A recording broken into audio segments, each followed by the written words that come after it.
চাটমোহরে মাদ্রাসার সুপারকে স্থায়ী বহিষ্কারের দাবিতে মানববন্ধন।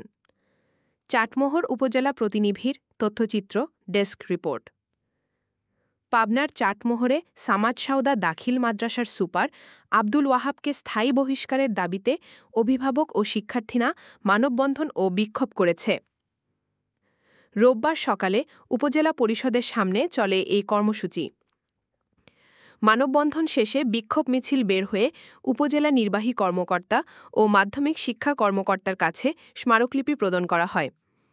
অংশগ্রহণকারীরা জানান, নারী কেলেঙ্কারি ও অনিয়মিত দায়ে বহিষ্কৃত একজনকে পুনর্বহাল করা হলে তারা সন্তানদের আর মাদ্রাসায় পাঠাবেন না। উল্লেখ্য, ২০১৭ সালে চারিত্রিক স্খলন ও অনিয়মের অভিযোগে আব্দুল ওয়াহাব সাময়িক বরখাস্ত হন, কিন্তু গত ১৯ আগস্ট মাদ্রাসা শিক্ষা বোর্ড থেকে তাকে পুনর্বহালের নির্দেশ দেওয়া হয়। এই সিদ্ধান্তে ফুঁসে ওঠেন শিক্ষার্থী ও অভিভাবকরা।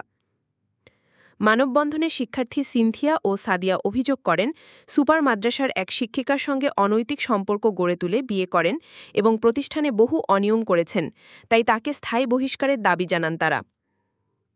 চলনবিলের সময়ের প্রতিচ্ছবি।